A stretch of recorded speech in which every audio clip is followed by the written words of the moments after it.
بسم اللہ الرحمن الرحیم۔ السلام علیکم رحمۃ اللہ وبرکاتہ۔ ایک شخص بہت ہی غریب تھا۔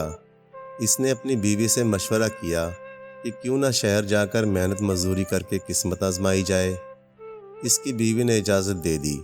اس کی بیوی نے ابھی پہلا بیٹا ہی نہیں پیدا کیا تھا کہ اپنی بیوی کو بھری جوانی میں چھوڑ کر دور دراز شہر چلا گیا تاکہ آنے والے بچے کا بہتر مستقبل بن جائے۔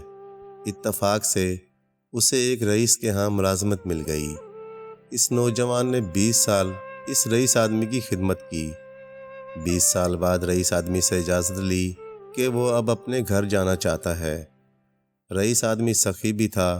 اس نے بہت ساری بکریاں، گائے، بھینس اور اونٹ دیے اور نوجوان کو امیر اور مالا مال بنا کر واپس بھیجا۔ وہ واپس آ رہا تھا کہ صحرا سے گزر ہوا اور راستے میں اسے ایک جھونپڑی ملی۔ اس میں ایک درویش رہتا تھا۔ اس نے درویش کے پاس رات گزاری۔ غریب شخص نے رات کو درویش آدمی سے گزارش کی کہ وہ اسے نصیحت کرے۔ درویش نے کہا کہ میں نصیحت تو کروں گا، لیکن میں نصیحت کرنے کی قیمت وصول کرتا ہوں۔ اس نوجوان نے قیمت پوچھی۔ کہا کہ ہر نصیحت کے بدلے 1 اونٹ۔ اس نے کہا میں مالدار ہوں، نصیحت مل جائے تو اونٹ کی کوئی بات نہیں۔ اس نے قیمت ادا کی۔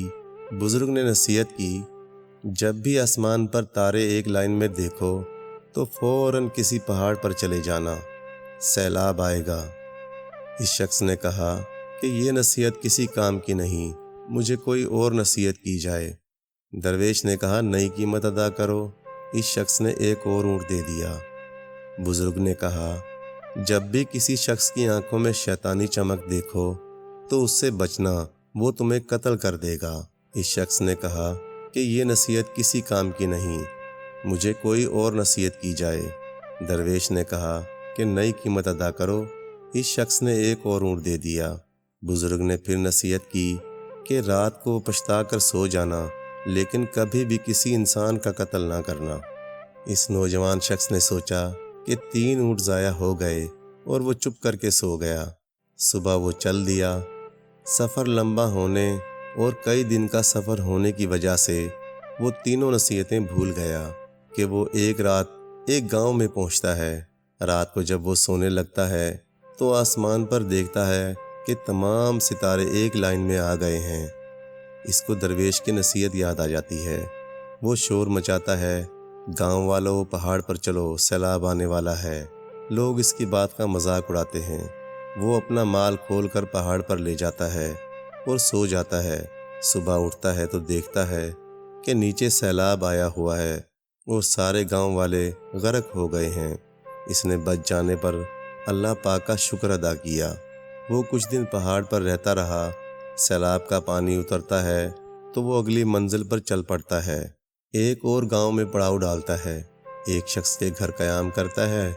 وہ باتوں سے ایک بھلا شخص معلوم ہوتا تھا، لیکن اس کی آنکھوں میں وہی شیطانی چمک دیکھ کر وہ چونک جاتا ہے۔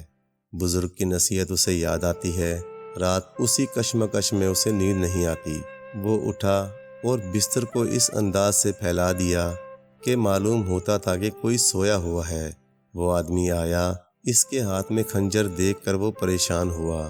وہ آیا اور بستر پر خنجر مارنا شروع کر دیا۔ یہ آیا اور اس کو پیچھے سے پکڑ کر مارنا شروع کر دیا اور اسے باندھ دیا اور گاؤں والوں کے حوالے کیا اور صبح کو وہاں سے بھی چل دیا۔ آخرکار وہ رات کو اپنے گاؤں میں پہنچتا ہے اور اپنے گھر کے پاس پہنچ کر دیکھتا ہے گھر میں اس کی بیوی کسی کڑیل جوان کے ساتھ والی چرپائی پر سوئی پڑی ہے۔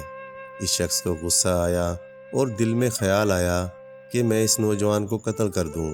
جیسے ہی وہ ارادہ کرتا ہے، اسے اس درویش کی بات یاد آ جاتی ہے کہ کبھی بھی قتل کر کے نہ سونا، پچھتا کر سو جانا۔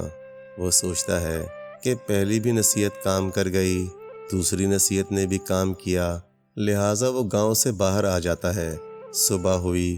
اس کے دل میں خیال آیا کہ گاؤں والوں سے اپنا حال دریافت کروں۔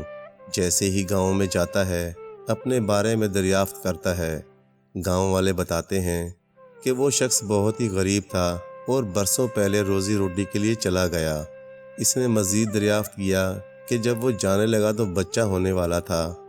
گاؤں والوں نے بتایا، ہاں اللہ نے اسے ایک بیٹا دیا ہے جو کہ اب کڑیل جوان ہو گیا ہے۔ اس کے ذہن میں آیا جو رات کو نوجوان تھا وہ میرا ہی بیٹا تھا جسے قتل کرنے کا خیال اس کے دل میں آیا تھا۔ وہ گھر گیا، بیوی اور بیٹے سے ملا۔ اگر کوئی بھی بڑا نصیحت کرے تو اس کو پلے سے باندھ لینا چاہیے۔ آج کل کے بزرگ نصیحت کریں تو اولاد آگے سے ڈانٹ دیتی ہے۔ ہر نصیحت پر غور کرنا چاہیے، جو غور نہیں کرتے وہ پھر پچھتاتے ہیں۔ معزز ناظرین، ویڈیو اچھے لگے تو لائک اور چینل کو سبسکرائب کر دیں۔ جزاک اللہ۔